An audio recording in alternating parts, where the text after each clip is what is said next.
and you're at home with Cathy today. Welcome back to the, I think, 7th episode of this season series on painting.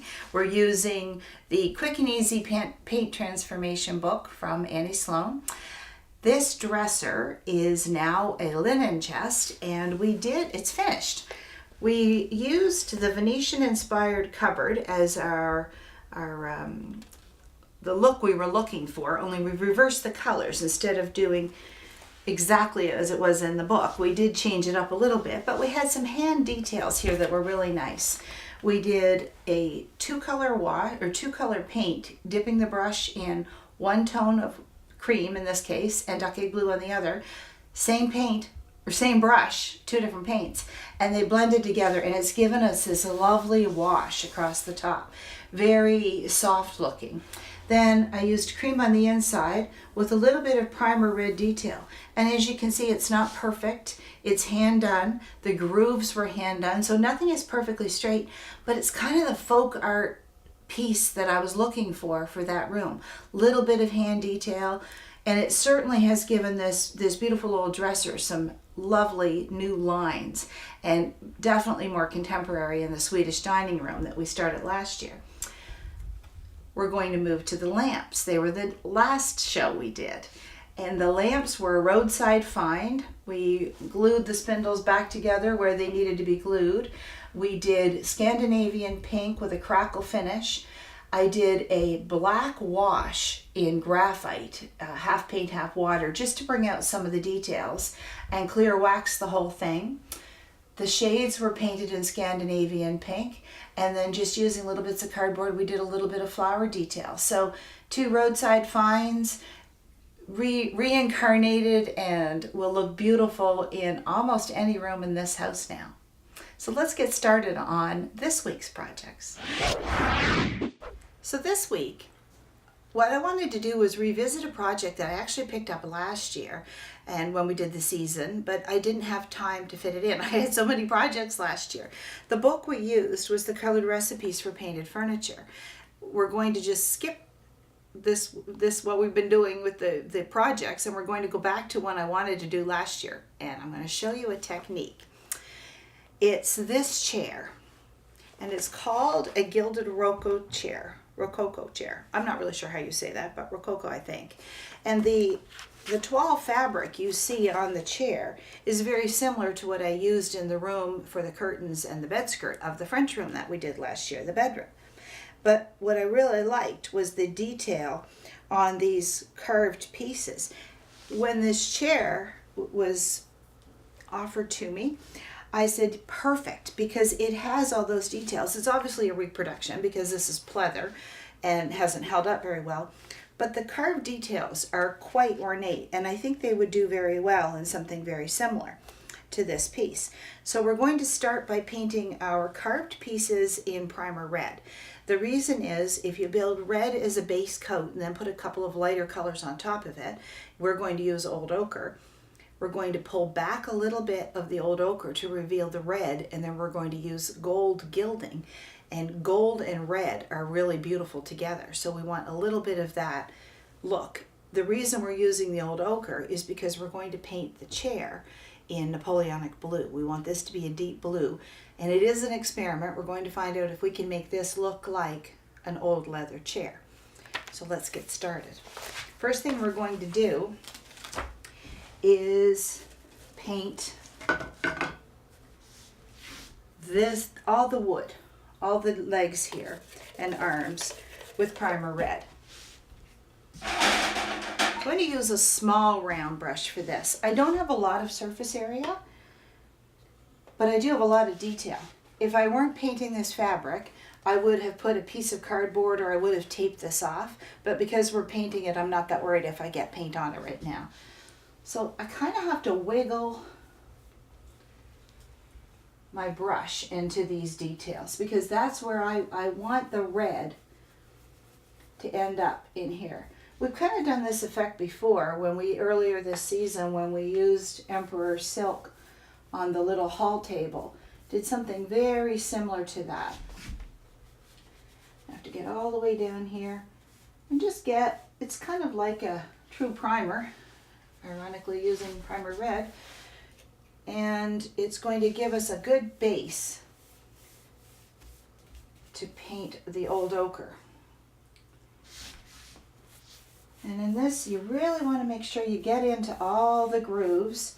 I washed this piece yesterday so that it could dry, because when you wash fabric, it's going to take a little bit longer to dry than a wood or a painted surface might. I made sure I washed it all last night just to get any dirt or grease. It was quite dusty, and I tell you, it's interesting washing something that has all the little buttons, because you have to get right in there with your cloth and get rid of all the dust. Not worried if we have texture. Texture's fine because this is a carved piece. I don't want to have any drips or gobs of paint, so I'm going to go back over that. Now we're going to do the front here. Same idea. Just getting right in there, working my paint into all of the places where there's wood has been carved out, so I can cover all of the original finish. This is a piece I definitely don't mind painting.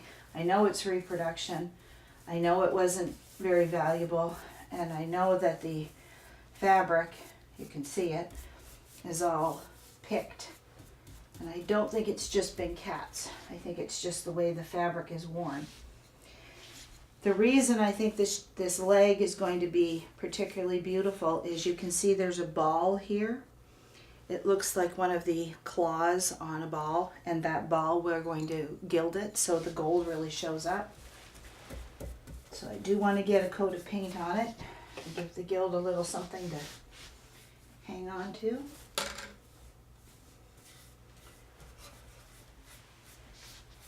So I'll make sure I get the back side of the leg.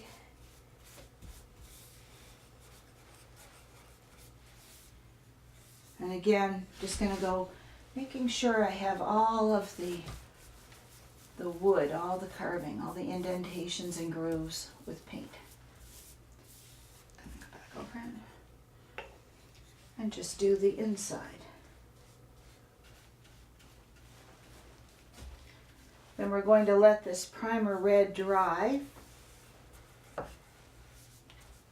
And we're going to put a coat of blue on the chair seat itself, so make sure you don't have any drips.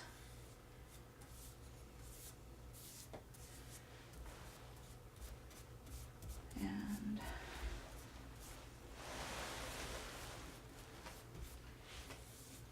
that looks good.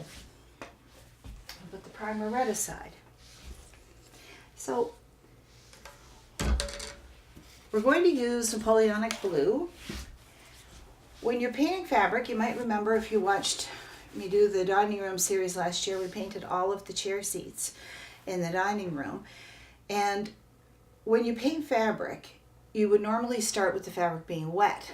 Well, this isn't really absorbent fabric. This is a polyester, so I'm not too, or some sort, or a nylon. I'm not too concerned about it being wet, but I am going to water down my paint because I want it to soak in. I want it to actually dye the fabric.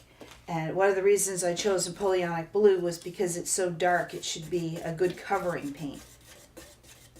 If I just put solid paint on here and I didn't water it down, the paint might be too thick and it might actually crack. I need it to be absorbed into the fabric. I have an old tin here, an empty one of Napoleonic blue, or almost empty. Not sure if you can see exactly what I'm going to do here, but I'm going to pour paint into here.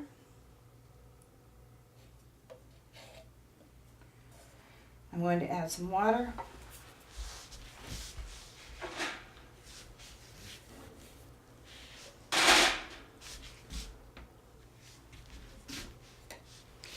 Stir it up and give myself about a half and half of paint and water.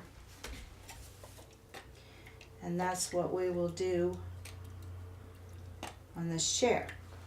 To get started on the chair, I'm not sure if you can see it, but you can see there are actually picks. And I believe this is the fabric breaking down, or at least the outside of the fabric. So we have 3 different, in our sanding pads, we have a coarse, a medium, and a fine. And I'm going to use the coarse just a little bit to remove the picks on the fabric. The other thing I've noticed is, of course, the cat in our house loves every chair we ever bring into it. It's his for at least the first 2 days it's in the house. So he was lying on this chair. Because it's all picky, it picked up his hair really easily, and it doesn't brush off very easily because it's stuck into the picks of the fabric. So I'm just going to give it a little bit of a sand, get rid of the worst of those picks, and I think, based on what I've seen happen with fabric before, once I paint it, these picks are going to become hard and they're going to sand off even better. So I've sanded off sort of the worst of it. I'm just going to wipe that down to get rid of the sawdust, or this fabric dust. And, oops. I'm going to turn this around. I'm facing the chair. And I'm going to have to be a little bit more careful here, because what I really should be doing is waiting for this to completely dry, taping it all off. But we're just going to work on the front of this chair to see what happens on sort of the main seat area. This is a project I'm not going to get finished in a day, because fabric takes too long to dry. But we're just going to work the fabric in. Again, using a round brush, work the paint right into the fabric. Keep stirring it, because what happens every time I take paint out with the brush when I'm doing something like this, I've added water, I always stir it, because I find the paint very quickly settles to the bottom. When you're painting fabric, first time you paint it, you think, well, that's not going to work because it's not soaking in, and I can see all the fabric underneath, and that's all true. You have to wait for it to dry and then go back over it again. Painting fabric requires patience. I keep a cloth handy because it is drippy paint and I don't want it to run down and run into my wood. I'm going to make sure I get into all the stitching. I'll go a little closer because I didn't paint on this side yet. I'm just going to let that dry all the way to the back. That's the other thing I find. I can start painting a chair. The seat is fine, but I have to take it off the table to do the back because I'm not tall enough, and I can tell that it's going to take some work to get into all of these little button areas. Give it a nice coat. It doesn't take that long to dry. But with fabric, you have to let it dry underneath as well, not just the surface. It's a wetter, looser paint and it's soaking in. We have nice blue started here. Actually, it kind of makes it purple, but that will change as we add more layers. Let's just experiment. Again, give it a stir every time. Doing one of these button areas. When I'm doing that, I can already tell I'm going to have to wiggle the paint and open up where the fabric is creased. And then wiggle your brush right down into the seat, because when there's pressure on this cushion, it'll come back and you'll reveal where you didn't paint. So wiggle it in. Do this one. You can see where the fabric has folded on itself underneath here. So I have to kind of pull that down to get the paint into there.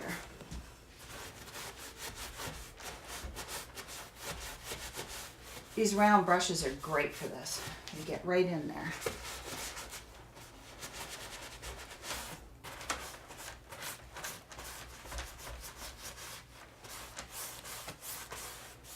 And then I'll do the same on the arm.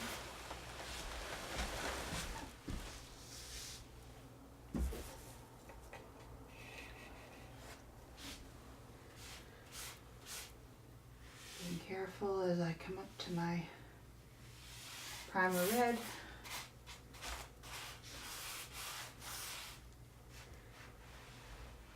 All the way around. Wiggle it in wherever there's a crease.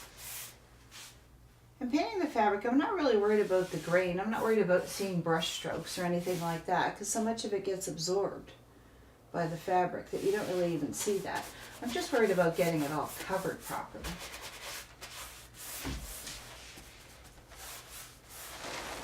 Right up here. This, I think, is the cat pecking. And because I have a cat, because he pecks, it's going to be interesting to see if I can kind of camouflage that. You can see here where it's really bad. If I can camouflage it by putting layers of paint, and then at the very end we will wax this.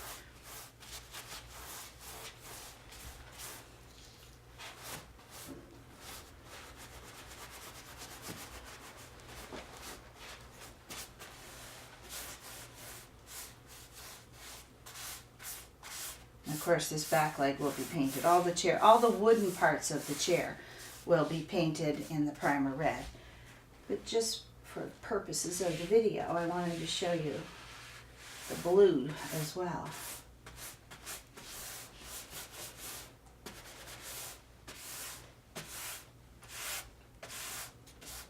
Okay. I'll give that a minute or two to dry.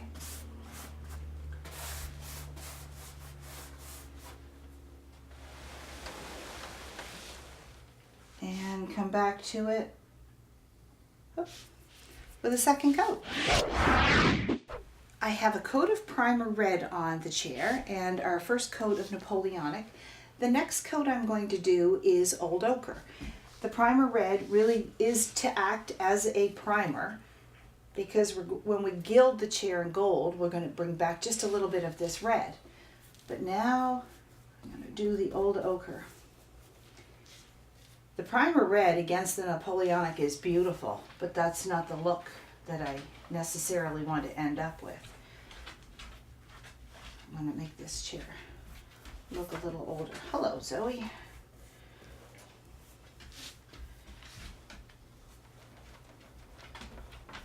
Again, it's wiggling the brush into all of the little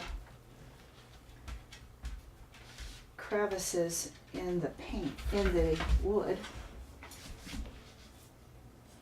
And if I get a little bit of paint on my blue, I'll just have to paint over it again. If I were doing this project for myself, I would paint all the wood first, and then I would come back and paint the fabric because I could tape off what I'm doing. So in this video, for this episode, we're only going to go so far because I'm going to have to do that at some point, and it just takes so long, and you'd be here all day. Right down into here.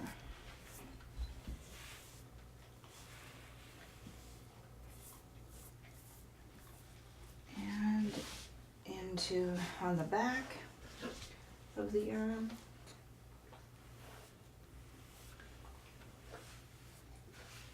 Same thing. And just around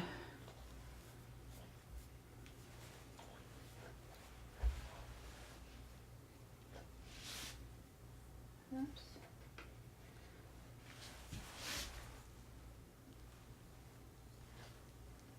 Just going over all the places we painted primer red with our Old Ochre.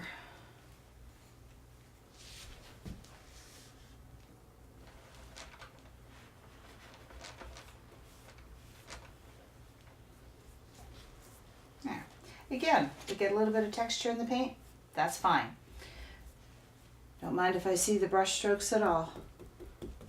We're going to go over it with a second coat just to give it some depth. And I'll do 2 coats of Old Ochre, and then we will let that dry really well before we start stripping back just a little bit of the Old Ochre to reveal some primer red underneath. Working it in. It seems kind of counterproductive, I guess. you're painting to cover and then you're stripping it away again, but it's where you want to reveal the red or the color underneath. That's really what distressing is all about.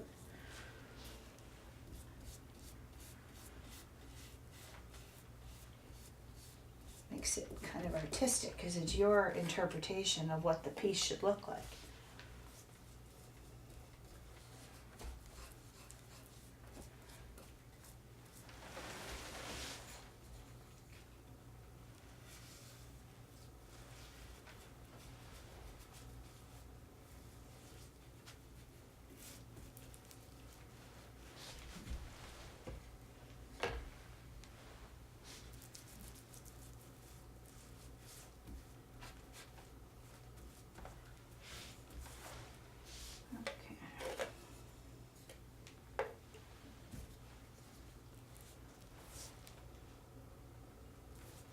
That's the other problem with painting the fabric and painting the legs at the same time is I'm not sure where to put my hands because it's wet.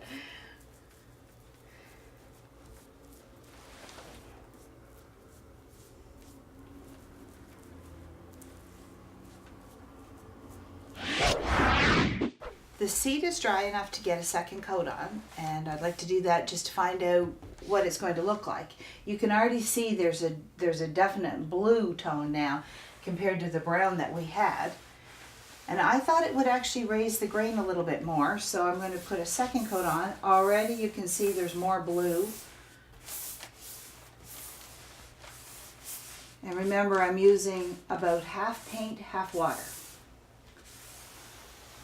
But the more layers I put on here, and I am better off to do thin layers and let the color build, the bluer it will become.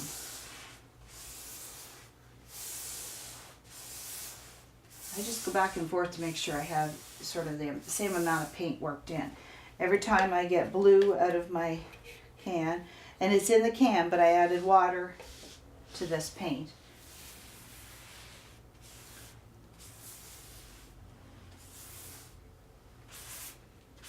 I find when you're painting fabric, it can look streaky for the first couple of coats. And then all of a sudden, you start to get this nice build of color. I have to be careful here because my old ochre is still a little bit wet. Come back and touch that up.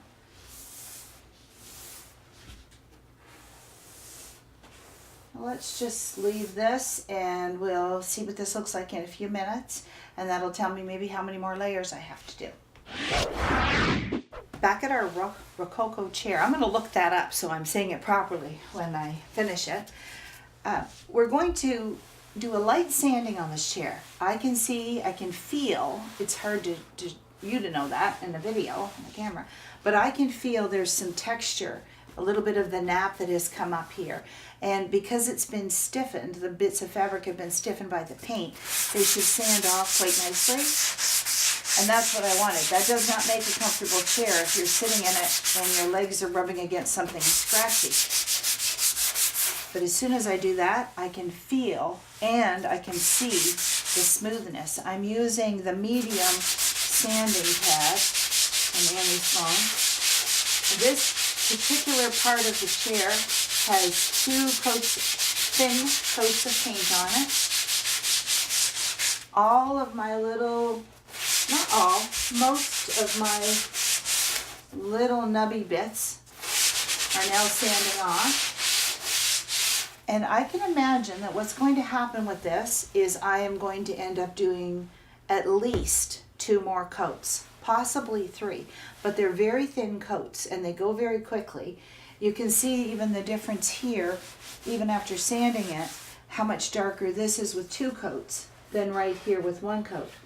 I can also feel the roughness here. So I'll finish all of this. I'll get 2 coats of paint on everything. The thinned out paint, I'll do another coat and I'll look at it again. And what I'm trying to do is get it to that deep, rich Napoleonic. When that's all done, I'm going to dark wax it, which will help deepen that color as well. So when you see this chair in a week or so as a finished episode or finished project, you probably won't recognize it as the chair it was. For the detail here, you can see the old ochre's picked up a little bit of the hue of the primer red that was underneath. So I'm going to do a second coat of the old ochre. And this is where it's going to take me a little bit of time because I'm going to have to decide I'm going to do this first or this first, but one or the other, and then finish with the second piece. Because what's happening is, as I try to paint here, I'm going to paint onto my blue. I actually need to block this. So I think what I'm going to do is finish painting all of these, all of the wooden on here, complete that part of it, wax it, finish it, so that I can wipe off any blue paint, but I can also then tape it off and finish all of my blue. That's the thing about a project like this. When you're working with two different colors and two different types with wood and fabric, you really have to do one or the other. You can't keep working back and forth because they touch and the paint will move from one to the other. When this is all done, I am going to do a little bit of gilding here with gold after I've rubbed back to reveal just a little bit of primer red, and I'm really looking forward to revealing the balls under the claw feet, and we'll do those in the gilding as well. So it'll be quite an elegant chair, I think, when it's done. So I invite you to come into the store, discuss your projects with us, give us a call, shoot us an email. We are happy to help you be as creative as we think the whole world should be. Annie Sloan Chalk Paint really is the best. Thank you.